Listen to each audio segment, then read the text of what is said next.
Ayu terpaku di depan cermin ruang ganti Gim, air mata mulai menggenang di matanya saat Laras, sahabatnya sejak kecil, mengucapkan kata-kata itu dengan suara gemetar. Ayu, aku tahu rahasiamu. Dan aku merasakan hal yang sama. Detik itu, dunia Ayu berputar, karena selama ini ia menyembunyikan ketertarikannya pada perempuan, terutama pada Laras yang selalu ia anggap sebagai teman biasa. Tapi kini pengakuan itu seperti bom waktu yang meledak di tengah kehidupan normalnya di Jakarta yang penuh tekanan. Ayu menggelengkan kepala, mencoba menyangkal apa yang baru saja ia dengar. Mereka berdua baru saja selesai latihan di gym eksklusi di kawasan Sudirman, tempat para profesional muda seperti mereka biasa menghabiskan waktu sore. Ayu, seorang desainer grafis berusia 28 tahun, selalu datang ke sini untuk melarikan diri dari rutinitas kantor yang membosankan dan tekanan keluarga yang tak henti-hentinya bertanya tentang pernikahan. Laras, guru sekolah dasar yang berusia sama, adalah satu-satunya orang yang membuat Ayu merasa aman. Tapi sekarang, keamanan itu runtuh. Aku nggak paham, Lar. Apa maksudmu? Tanya Ayu, suaranya hampir tak terdengar di tengah suara keran air yang menetes dari shower terdekat. Laras mendekat, matanya penuh ketakutan tapi juga tekad. Aku lihat cara kamu memandangku, Ayu. Dan aku juga suka perempuan. Tapi aku takut. Keluargaku, masyarakat. Semuanya. Ayu merasa jantungnya berdegup kencang. Ini bukan mimpi, ini kenyataan yang selama ini ia tekan dalam-dalam. Di Indonesia, di mana norma agama dan budaya begitu kuat, mencintai sesama jenis adalah tabu yang bisa menghancurkan segalanya. Malam itu, setelah meninggalkan Gim, Ayu pulang ke apartemen kecilnya di Kemang. Ia tak bisa tidur, pikirannya berputar-putar mengingat masa kecil mereka di Bandung, di mana mereka tumbuh bersama sebagai sahabat tak terpisahkan.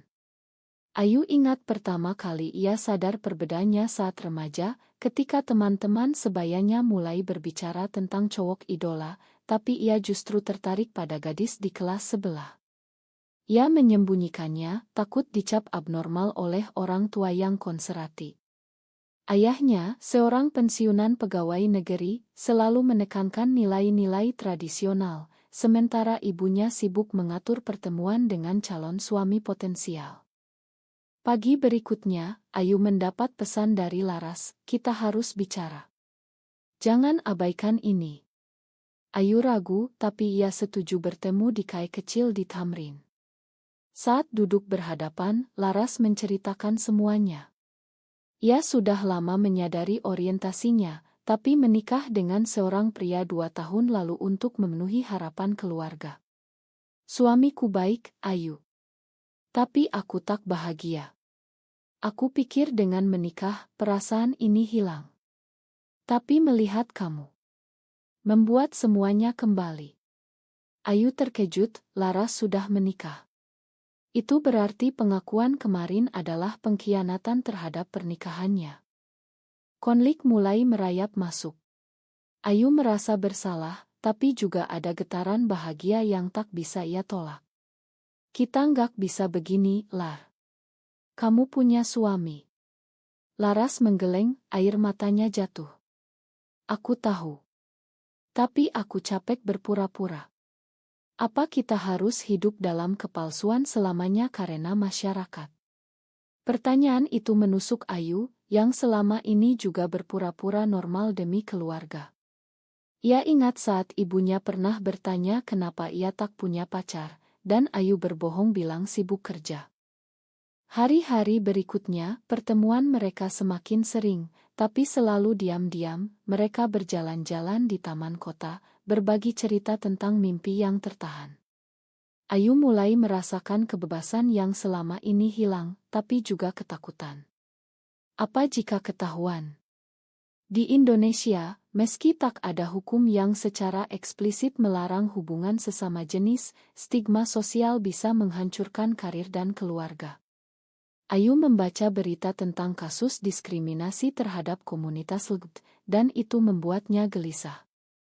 Suatu sore, saat mereka duduk di pinggir danau Situ Patenggang saat liburan singkat ke Bandung, Laras memegang tangan Ayu.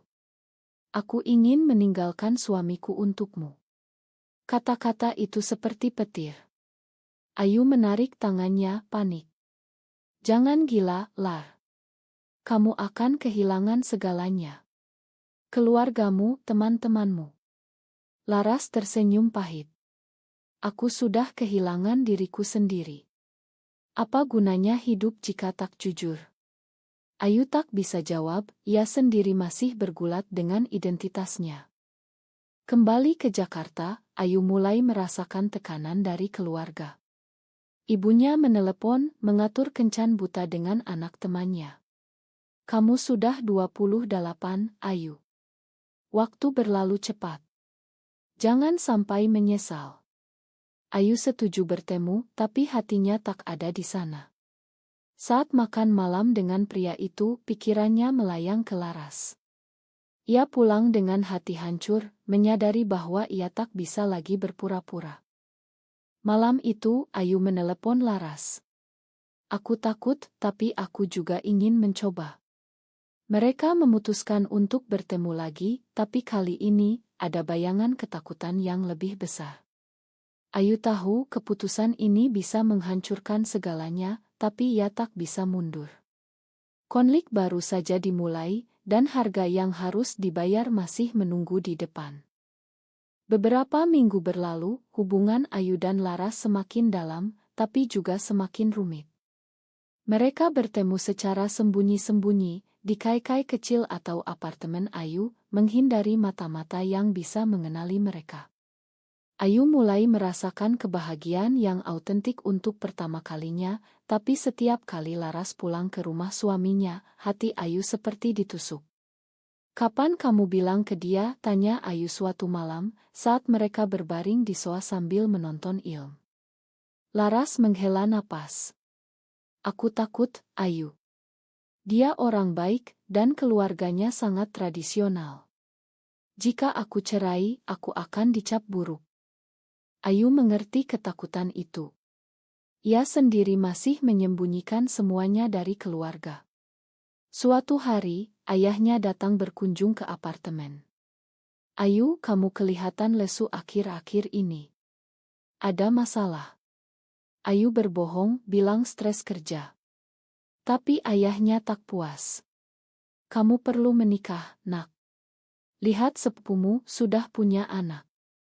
Jangan sampai kamu sendirian." Kata-kata itu seperti pukulan, mengingatkan Ayu pada norma masyarakat Indonesia yang menekankan pernikahan heteroseksual sebagai tujuan hidup. Konflik memuncak saat Laras memutuskan untuk memberitahu suaminya, Andi. Malam itu, Laras pulang dengan mata bengkak.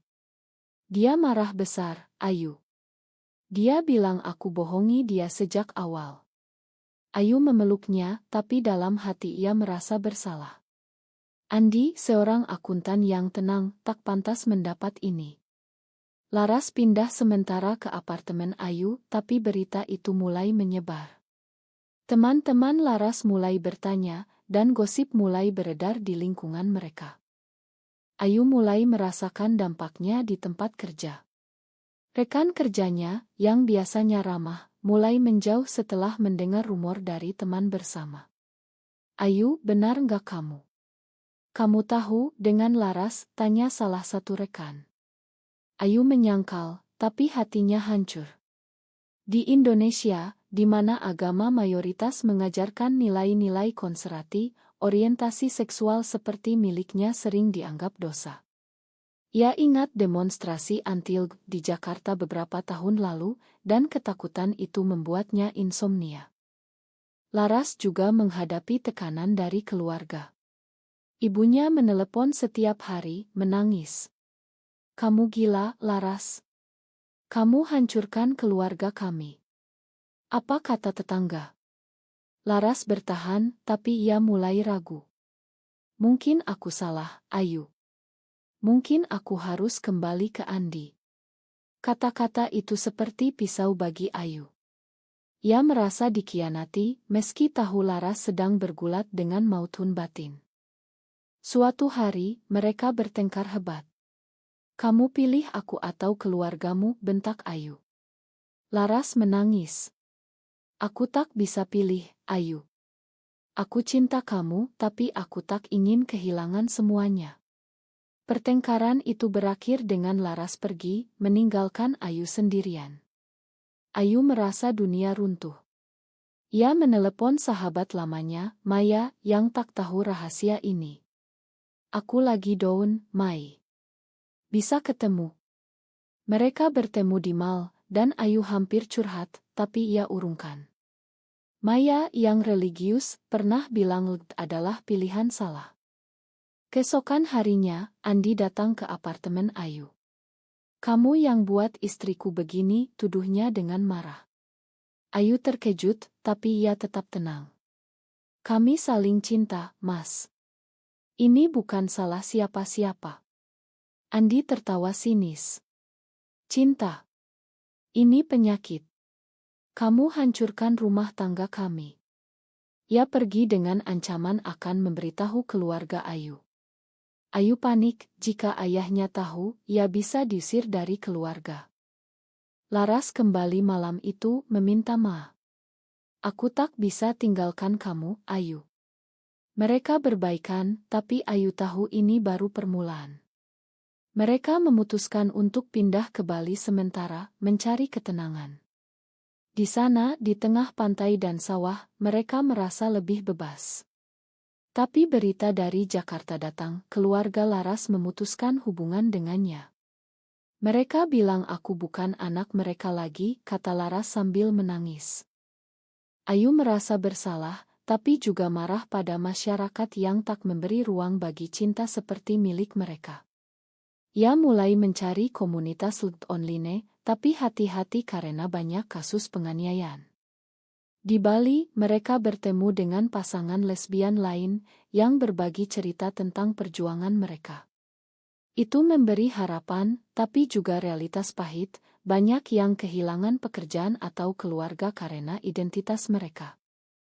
Kembali ke Jakarta setelah seminggu, Ayu mendapat panggilan dari ibunya. "Ayu, ada rumor aneh tentang kamu." "Benar enggak?" Ayu diam, tak bisa bohong lagi. Saatnya menghadapi kenyataan. Konfrontasi dengan keluarga Ayu akhirnya tiba.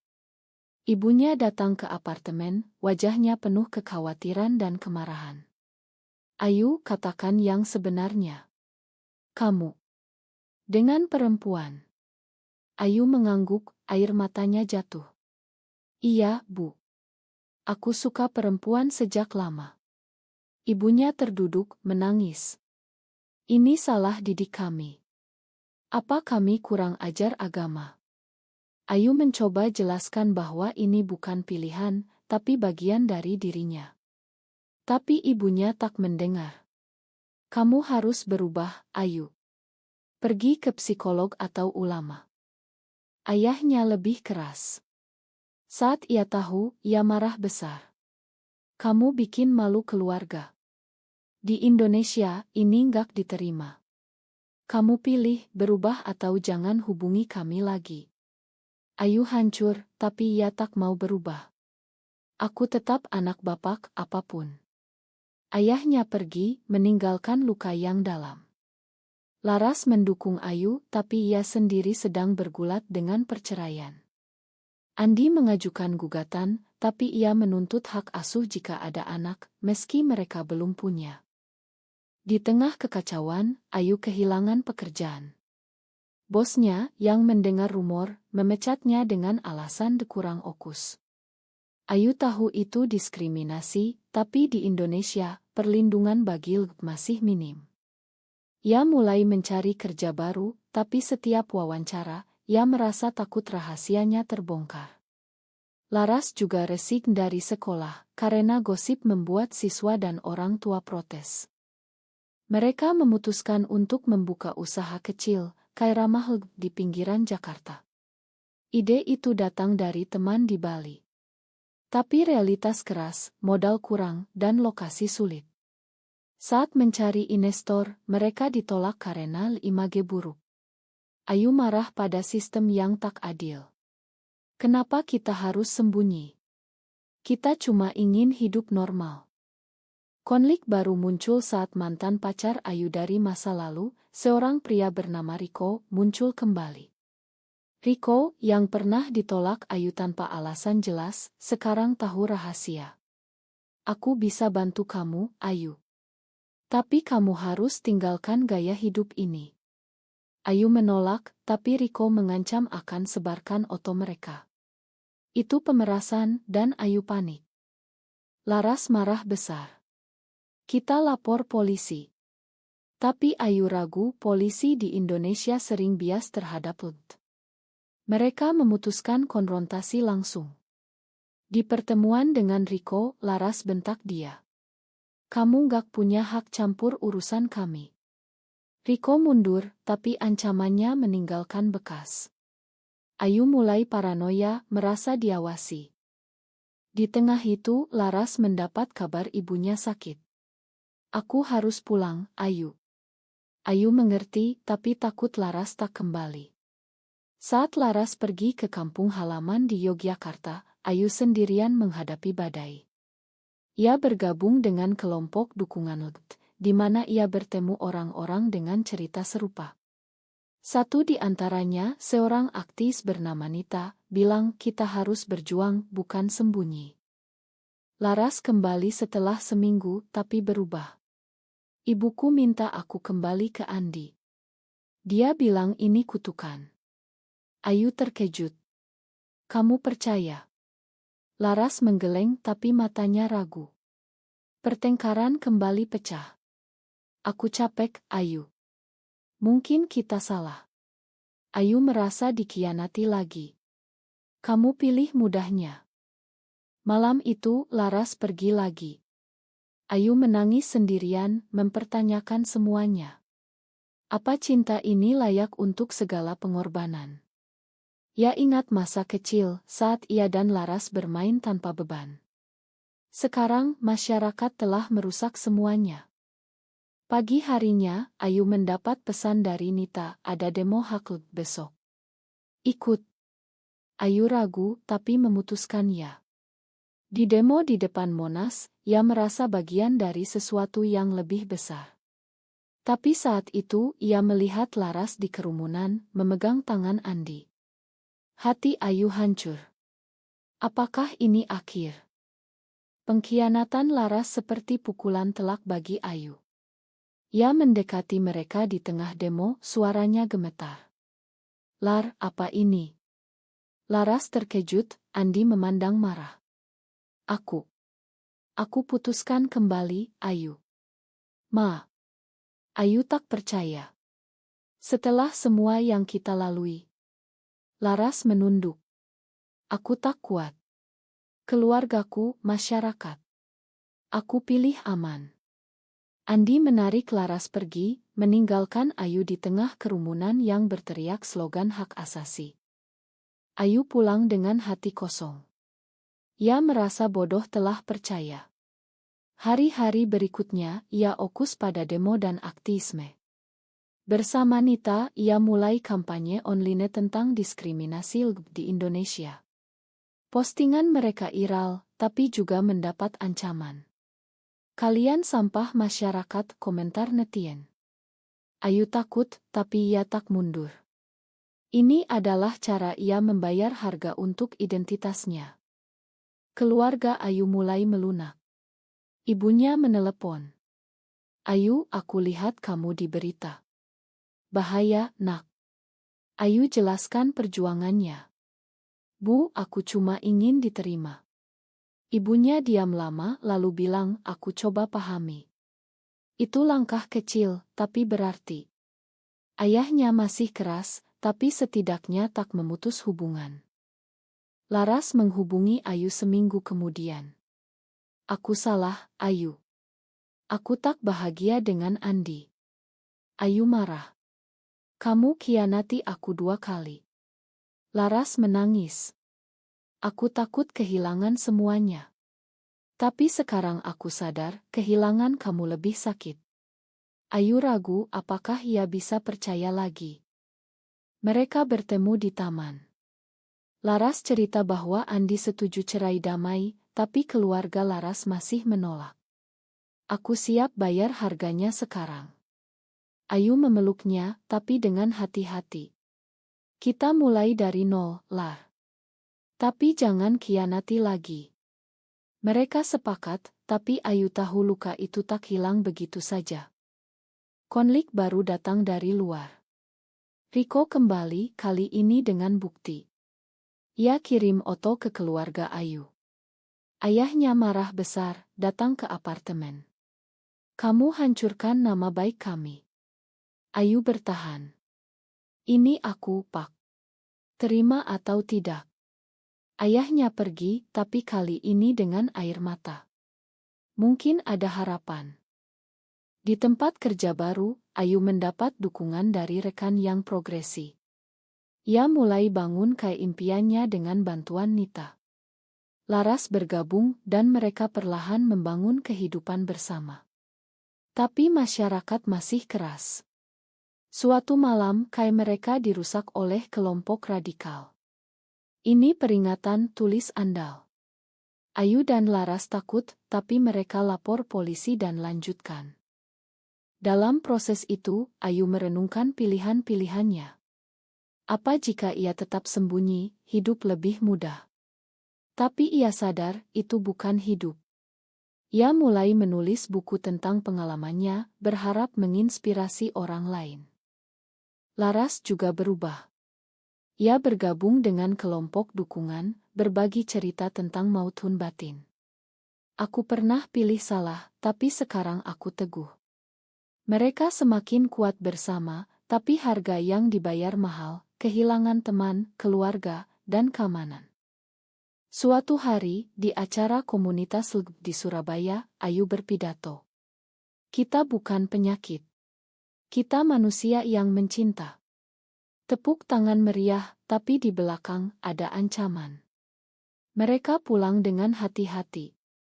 Kembali di Jakarta, Ayu dan Laras merayakan ulang tahun hubungan mereka. Kita lalui badai, Lar. Laras tersenyum. Dan kita masih berdiri. Tapi Ayu tahu perjuangan belum selesai. Tahun berlalu, Ayu dan Laras berhasil membangun mereka menjadi tempat aman bagi komunitas LGB di Jakarta. Tapi sukses itu datang dengan harga. Keluarga Laras akhirnya memakan, tapi dengan syarat, jangan publikasikan. Ayu setuju demi Laras, tapi itu membuatnya merasa terkekang.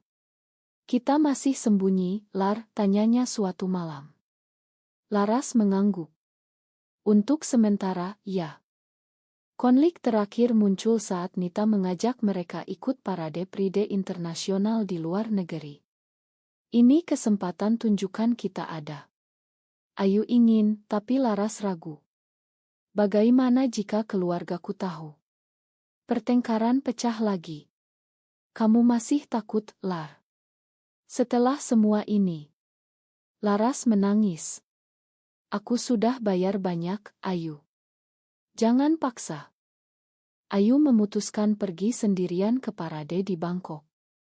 Di sana ia merasa bebas, bertemu ribuan orang seperti dirinya. Tapi saat kembali, Laras hilang. Pesan terakhir, aku perlu waktu. Ayu panik, mencari kemana-mana. Ternyata Laras kembali ke Yogyakarta, ke keluarga. Ayu pergi ke sana, konfrontasi di rumah orang tua Laras. Lar, jangan tinggalkan aku. Ibunya ikut campur. Cukup. Kamu pengaruh buruk. Laras diam, tapi matanya penuh penyesalan.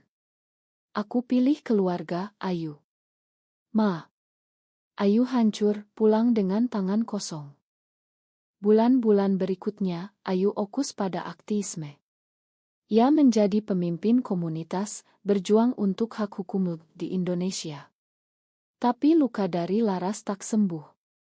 Ia bertemu orang baru, tapi tak bisa buka hati. Suatu hari, Laras muncul kembali di Kai. Aku salah lagi, Ayu. Aku tak bisa tanpa kamu. Ayu dingin. Kamu khianati berkali-kali. Apa harganya sekarang? Laras menangis. Aku siap kehilangan semuanya. Mereka berbaikan, tapi dengan batas. Ayu tahu kepercayaan butuh waktu. Cinta mereka bertahan, tapi dengan bekas luka. Ayu merenungkan perjalanan, dari pengakuan di ruang ganti hingga perjuangan sosial. Apa semua ini benar? Di akhir, Ayu bertanya pada dirinya, apakah mencinta sejati layak untuk segala pengorbanan, atau apakah masyarakat yang salah karena tak memberi ruang? Apakah pilihan Laras untuk kembali berkali-kali adalah kelemahan, atau bukti kekuatan cinta yang bertahan di tengah tekanan?